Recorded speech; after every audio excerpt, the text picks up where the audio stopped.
प्रभु श्री राम का जन्म त्रेता युग में हुआ था। एक अनुमान के अनुसार उनका जन्म 5114 ईसा पूर्व माना जाता है। कहते हैं जिसने धरती पर जन्म लिया है उसका मरण निश्चित है। भगवान श्री राम ने भी धरती पर मनुष्य के रूप में अवतार लिया था। कई जगहों पर राम जी की मृत्यु या बैकुंठ धाम जाने का अलग अलग वर्णन मिलता है। भगवान राम की मृत्यु के बारे में जो कथाएं मिलती हैं उनमें से कुछ कथाएं इस प्रकार हैं। कहा जाता है कि जब माता सीता को अपने पवित्र होने का प्रामाणिकता सिद्ध करने के लिए कहा गया तो उन्होंने परीक्षा देकर अपने पवित्र होने का प्रमाण दिया।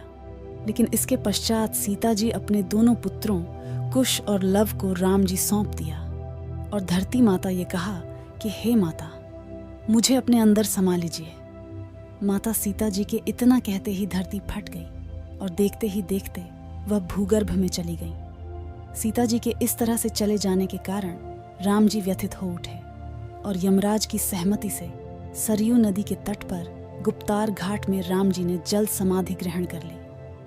राम जी की मृत्यु के बारे में एक अन्य कथा भी मिलती है, जिसके अनुसार हनुमान जी की अयोध्या में अनुपस्थिति के समय यमदेव ने नगर में प्रवेश किया और संत का रूप धारण कर वे राम जी पास उनके महल में गए। संत वेश धारण किए हुए यमदेव ने श्री राम से कहा कि हम दोनों के बीच की वार्ता गुप्त रहेगी। वे राम से एकांत में बात करना चाहते थे। यमराज जी ने राम जी के सामने यह शर्त रखी कि यदि हमारे वार्तालाप करत समय हमारे बीच कोई आया तो द्वारपाल को मृत्यु दंड मिलेगा। राम ने वचन दे दिया, लेकिन उस समय हनुमान जी वहां उपस्थित नहीं थे, जिसके कारण लक्ष्मण जी को द्वारपाल बनाकर खड़ा किया गया। जिसके बाद यमदेव अपने असली रूप में आ गए और राम जी से कहा, प्रभु, अब आपको अपने लोक लौटना होगा। धरती लोक पर आपका जीवन पूर्ण हो चुका है। अभी वार्तालाप चल ही रही थी। ऋषि दुर्वासा वहां पधारे और लक्ष्मण से द्वार के भीतर अंदर जाने की हठ करने लगे। उन्होंने लक्ष्मण से कहा कि यदि वे उन्हें अंदर नहीं जाने देंगे तो वे श्री राम को श्राप दे देंगे। लक्ष्मण जी दुर्वासा के क्रोध से भलीभांति परिचित थे। वे अब दुविधा में आ गए। आज्ञा का उल्लंघन करके ऋषि को अंदर जाने देते हैं तो मृत्यु दंड मिलेगा, और अगर वे दुर्वासा को अंदर प्रवेश नहीं करने देते हैं तो ऐसे में प्रभु राम को श्राप दे देंगे। और अपने प्राणों की चिंता न करते हुए दुर्वासा को अंदर जाने की अनुमति दे दी।